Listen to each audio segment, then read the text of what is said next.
welcome everyone. For those of you who are Gasbusters, we hope that some of the information in our presentation will be familiar to you. And for those of you who are not, we hope that you'll become members or followers, as we say.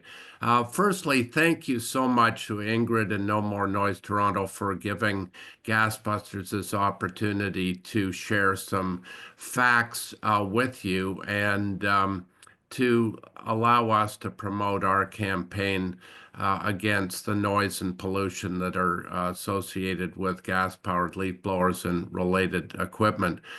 Here today are the four members of our Gasbusters organizing committee, myself, Dundee Staunton, John Watt, Harold Smith, and Chris Keating. You'll hear from myself, John, and Harold in this presentation. And Chris is our fearless webmaster. So he's been the mastermind behind much of the information that you see compiled on our website. So we hope that you'll go there at your convenience. So I'm going to turn things over to John, and he'll get things started. Thanks, Dundee. And welcome everyone on this beautiful sunny afternoon. On the screen, you'll see our homepage of our website. And I welcome everyone to go to gasbusters.ca at some time and dig deep into the many pages that we hope will help you understand why we are wanting to ban gas-powered leaf blowers and related gasoline-powered engines. What's Gasbusters all about? Well, in short, we're a grassroots movement that is all about local action being important. And, I really encourage that each one of us is connected as neighbors. And, to that point, there is something valuable that each one of us as neighbors has to bring to their community. And that's in essence how we started in 2019. We launched the Gasbusters campaign in a really basic level of dropping flyers, printed paper leaflets door to door in our neighborhood. And that's how basically I got Dundee engaged by joining me and handing out these leaflets to try to stop just the hideous noise that we were being inundated with in our neighborhood from gas-powered leaf blowers, not to mention the fumes that were asphyxiating us along with the noise. We quickly saw that the only way that we can make change really happen, because our neighbors were pointing to the fact that we should educate people more about the hazards of it, and maybe we could get people to embrace our efforts to stop the use of them in our neighborhood. And it quickly expanded to include reaching out to residents associations and me meeting people like Chris Keating, who was at that time director for pollution within the Deer Park Residents Association. Next slide, please, Dundee. Thank you. So as we expanded, we really thought we had to articulate further what our mission was. And in essence, it's very simple. We want to stop the noise and air pollution of gas-powered leaf blowers and related garden equipment. We want to encourage the use of quieter, emission-free alternatives. And really, if we could transition back to the good old-fashioned broom and rake, and of course, the latest technology being electric leaf blowers. And we want to broaden our mission to a far further outreach right across the GTA. Next slide, please. Our goals are to ban gas leaf blowers and related equipment, eliminate or reduce the damaging effects of gas leaf blower equipment on our health, the environment, and climate change. And Harold's going to get into this in more detail. And as I said earlier, our goal is to educate all the residents of the GTA around these hazards. Next slide, please. As we expand it, and it hasn't been too many years that we've been able to grow through the efforts of the four of us to have 600 individual members, 18 residents associations, and 10 partnering groups, as well as recently, we're proud to say, the David Suzuki Foundation.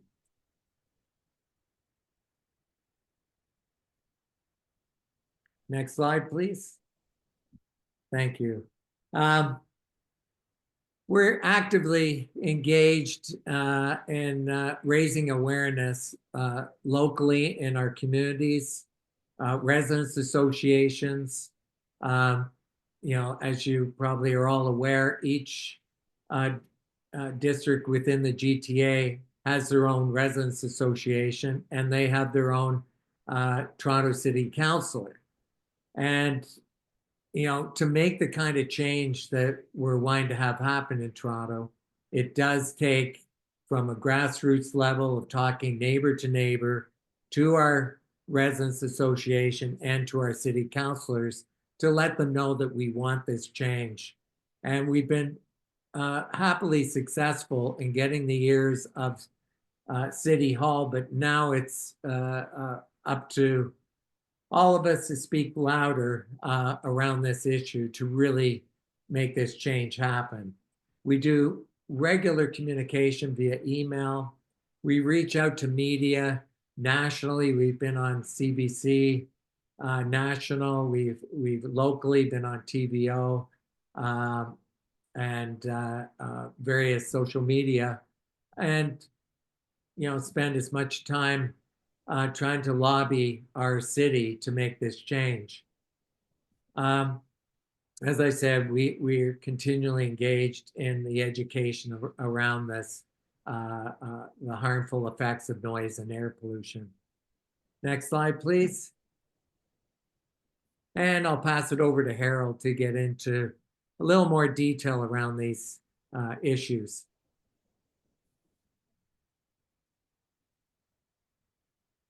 Harold, you're muted. There you go. No, Thank you. Thanks, John. Thanks, Dundee. Gas-powered leaf blowers are really bad for your health, for our health. The noise from gas leaf blowers stresses our brains, our heart, cardiovascular system. The toxic fumes from leaf blowers certainly damage our heart, expose us to carcinogens. Leaf blowers in general blow around a lot of dust, fecal matter, tire crumbs. I mean, all of these, they blow around unhealthy substances in residential neighborhoods. And if this were treated as an industry under the Department of Labor, they'd be banned because the concentrations of toxic compounds and noise levels exceed industrial standards. Well, maybe with respect to noise, that's a little bit harder to define. But basically, at least for residents, the people who are operating the equipment are close up to the equipment, so they're getting high concentrations of these toxic fumes and carcinogenic substances and the noise. And even though they may wear ear protection, some do and some don't, or they wear these little ear protectors, but they're not much good to protect against up to 100 decibels of noise right beside them. So they're bad and they should be banned. Next slide, please.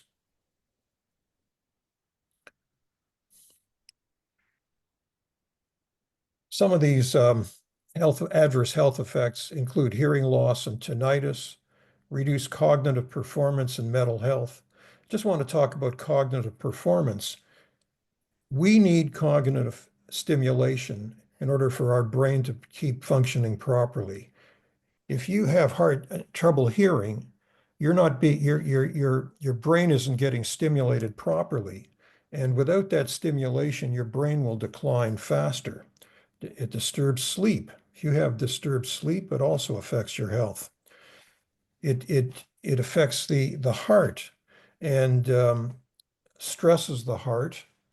Myocardial infarction is one of the outcomes of noise exposure, hypertension, and low frequency sound components have severe adverse health effects than higher frequency ones.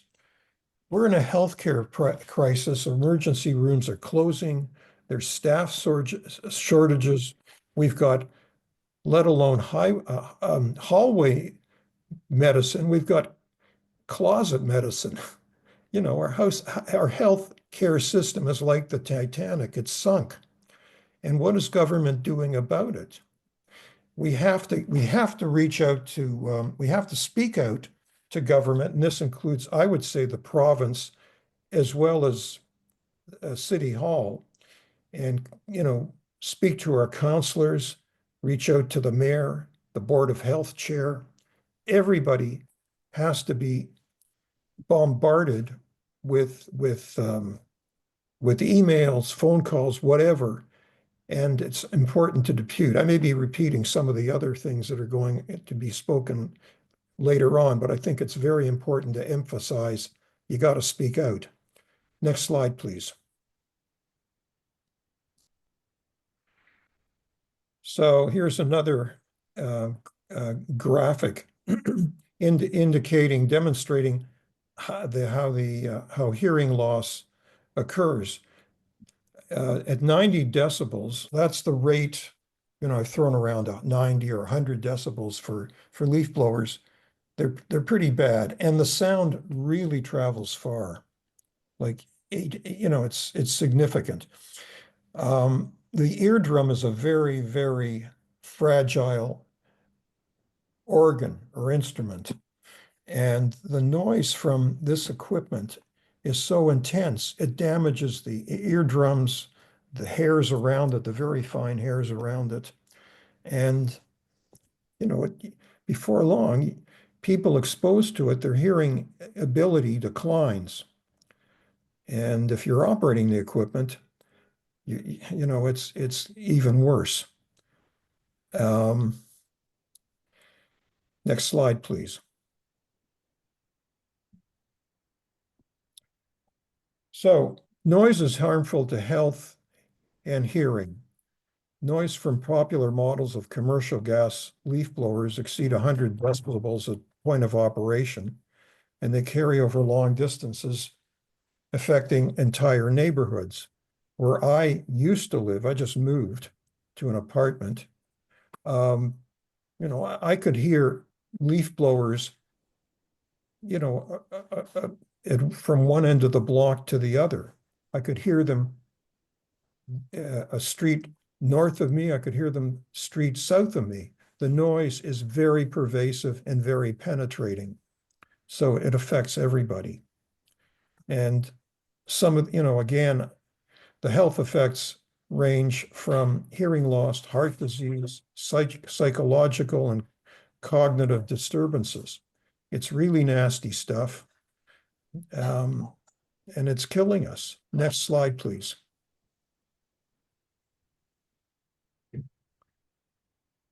Small gas equipment, small gas engine pollution is also significant. Small, leaf blower engines, lawnmower engines are propelled by two-stroke engines. Some are propelled by four-stroke engines, which are slightly cleaner, but they're really, really dirty. Two-stroke engines are the most inefficient, and they're the dirtiest. They discharge 30% unburned fuel. That's incredible.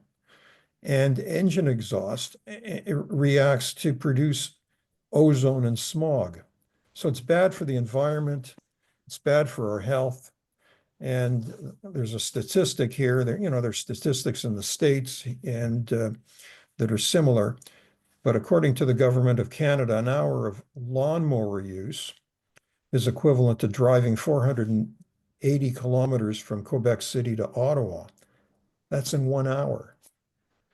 And, teams of lawn care workers are operating these equipment throughout our neighborhoods, throughout our parks. You've even got people operating leaf blowers on public streets, on commercial streets, just to blow, to clean it up. And it's pretty bad stuff. Just a minute. Sorry about that. Next slide, please. No, I can't speak to you right now. I'm sorry. I gotta go. I'll call later. Thanks. So, next slide, please. It's there for you, Harold. Okay, thanks. So noise produces hearing loss. The gas leaf blower emissions and other two-stroke engines, their emissions are benzene. The carcinogenic exposure estimated over 15 times the Ontario Department of Labor workplace short-term exposure limit. Hazardous dust, higher risk for cancer and heart and lungs disease, developmental disorders, infection, and death. This equipment emits carbon monoxide and hydrocarbons. And, in effect, the current lack of regulation over this equipment, and basically, the government has up to date washed their hands of it. They've basically legalized pollution within our neighborhoods, within our cities, and this has to stop. Thank you. Thanks very much, Harold. I just want to compliment Harold on his depth of knowledge on this subject. It's been, tremendous resource for us as we've built our campaign over the last few years. And in the background is another gentleman named Monty McDonald, who was a mechanical engineer in the petrochemical industry. And a lot of the data that Harold has presented was also Monty was a party in providing that. So there's a great depth of knowledge on the subject. So I want to speak for a few minutes just on the subject of what we've done. For those of you who are gas busters, you're aware of the communications that we have send out periodically. We try not to be a nuisance, but to let you know of significant developments, whether they be past or upcoming. And so that involves that's part of the process of building public awareness, trying to bring new followers into the fold.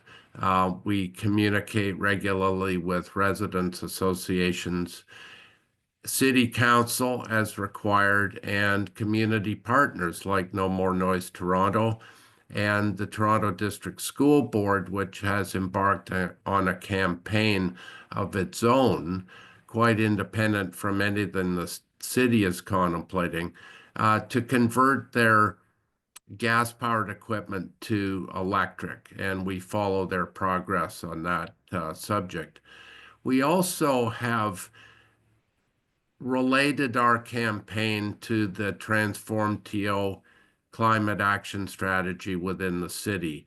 Back in 2019, which seems a long time ago, the city declared a climate emergency.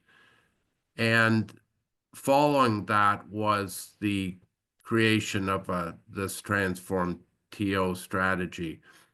And our position is that gas-powered leaf blowers really perform a cosmetic job. They're not indispensable to any part of our lives.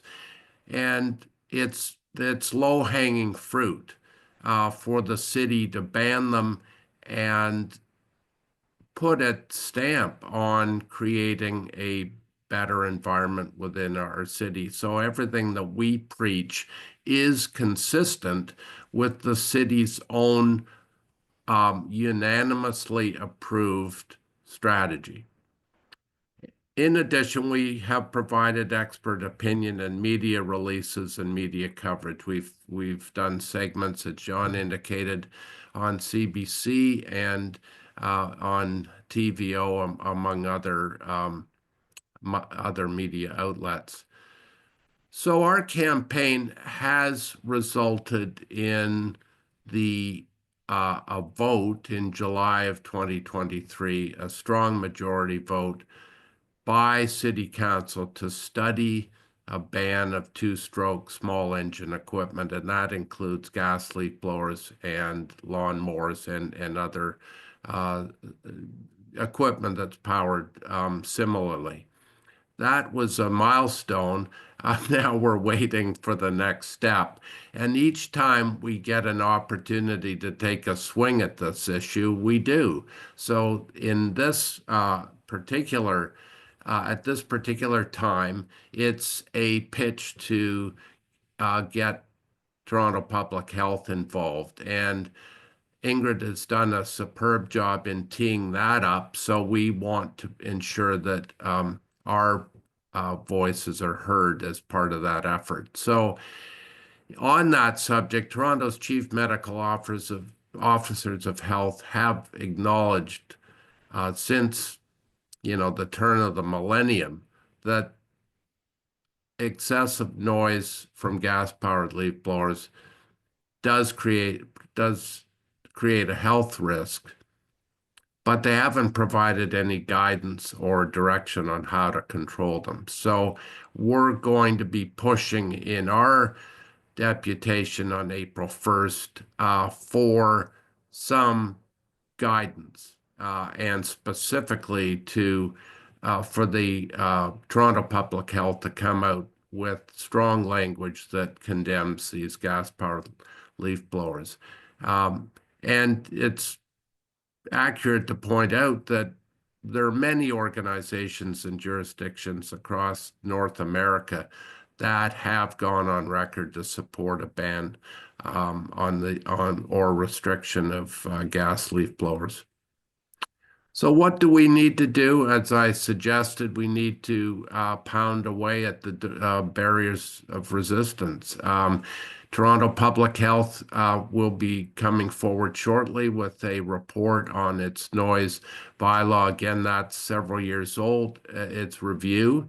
So we want to recognition that excessive noise related to gas leaf blowers is unnecessary and steps should be taken promptly to address it. So I'm going to turn the floor back over to John for closing remarks. Thanks very much, Dundee. Just a quick recap.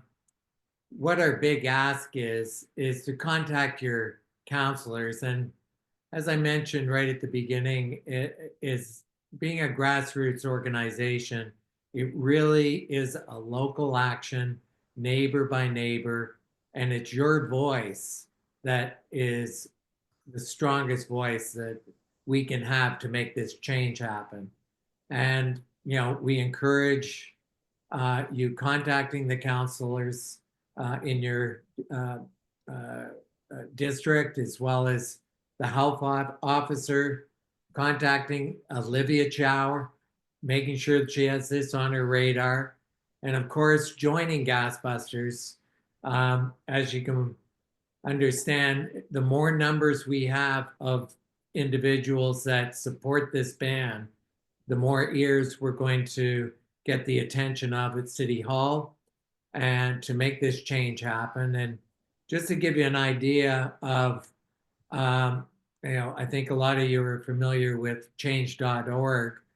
They had over 7,000 people sign up to support a ban on gas leak blowers. And, we brought this up to the councilors at City Hall, and it's not recognized by them. So, the only recognition we're going to get is going to come through the support of City Hall councilors pushing for this ban. And I gotta say, in the short order of No More Noise Toronto and Gasbusters, we've been able to, move the needle a little further towards making this ban. And the last time we presented at City Hall, we went in there coughing from being the most polluted city in the world, from the fires that we had burning right across Canada, particularly Ontario. And as we all well know, fires, whether it be in California, in Europe, etc., our planet is dying from fossil fuel emissions.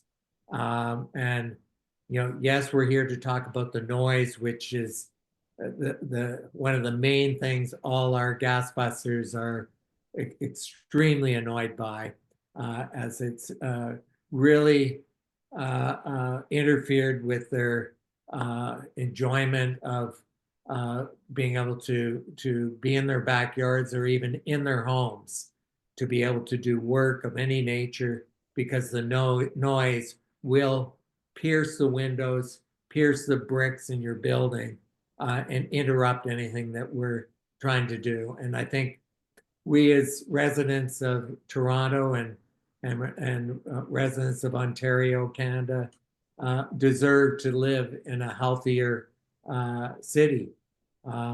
So I encourage everyone to please join Gasbusters and make your voice heard. And I thank everyone so much for taking your time in this sunny afternoon that we're finally having after many gray days.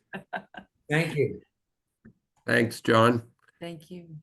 So, and thank you all for listening. I'll stop sharing, Ingrid, so that you